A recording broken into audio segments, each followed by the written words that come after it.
I'm getting ready for a bisque firing. It's taken a while till I got enough pots to put in the kiln for a bisque firing because of some other projects I have going, which I'll show you.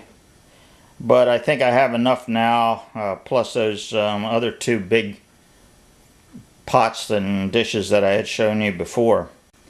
If you remember in one of my earlier videos, I showed you how to make these female molds. Well, I used buttons, old-fashioned buttons, to make them. You take a lump of clay then and push this onto the lump of clay, and you get a little decoration sticking out from your pot. Use it at the base of a handle, which you'll see. Someone suggested that I make a male version of this, so that's what I did. I went and I took pieces of clay and pushed them into that female version and ended up with a male version. These are still green.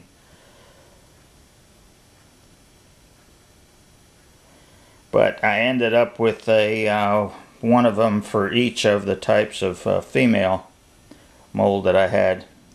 You can use these and push them into the rims of pots, or if you do slab work, into the slab.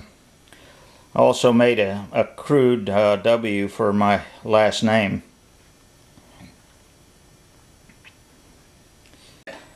And also I needed some more test tiles. I like to make one in this shape because you get a feel then for both the horizontal surface and the vertical surfaces as far as how the glaze is going to perform, rather than just a flat tile. In this case, I took a slab and I rolled in a piece of lace to get a pattern, so we'll be able to see how the glaze breaks on the edges of the pattern. And also on the inside, then you'll see what it looks like on a flat surface. So I made a bunch of those, managed to break one getting them out of the kiln this morning. They're also green right now, so they're fragile as heck. I tried my hand at fluting for the first time. I have a couple of vases with fluting. That's pretty easy. I guess you will smooth out the finger marks, or you can leave them that way so people know that you've really done it. But anyway, there's a fluted vase, nice and light, and so is this one. A larger version of the same thing. Little pitcher, a pulled handle. Nothing spectacular, just a nice little pitcher. This one I did with two handles, and I put the little decoration at the base on each side. That's a little two-handle pitcher. Again, they're pulled handles. I never realized it's so difficult to get two handles the same. I know it's darn difficult to get two pots the same, although Simon Leach makes it look easy. It's two handles, if I could get this in the middle. But what's a little different about that is I took a rope and I braided it, and then I ran it through the slab roller to flatten it out. I have those there again. I saw this in an antique shop. An old pitcher was there, and they had one of these braided handles on it, and I said, hey, that's a great idea. So we'll see how it works out. You can imagine how fragile those are right now. The lugged handle on each side.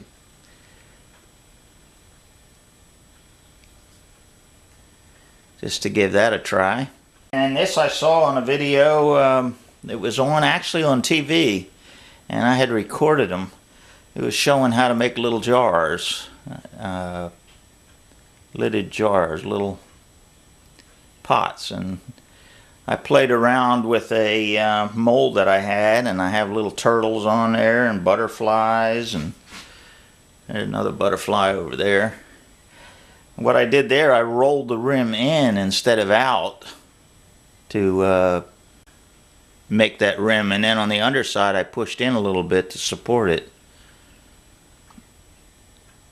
So that's what that looks like. It's kind of neat, actually. Then I played around with some colored slip. I took a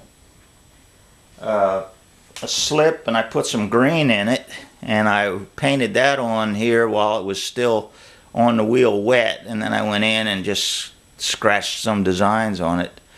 This is a light green. We'll see how it turns out.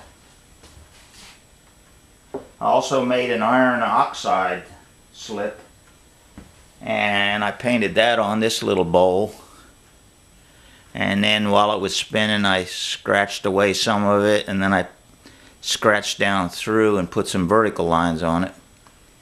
We'll see what that looks like when it's fired. And finally I took a syringe and I sucked up some of the green and some of the iron oxide slip, and while it was spinning I just squirted it on there. We'll see what that looks like. I saw that on a video as well on there. It hasn't flaked off. I used the same clay that I used for the pot, and I did it immediately after throwing it, so it looks like it's holding. I mentioned I had some other hobbies. I'll quickly show you what those are. This big ugly thing is called a tree burl. It grows on the side of a tree where there's been some damage. It's kind of like a scar. And what I do, I take that burl and I'll cut off slabs of it. Here you can see I cut off a piece, and you can see it has some really neat grain in it. After I've cut the chunks out, I'll drill a hole through them, mount them on the lathe and turn them around, and then I'll go through a process of soaking them in a solution that hardens that soft punky wood, so that when I'm turning them to their final shape they don't fly apart. When I'm done they look like this.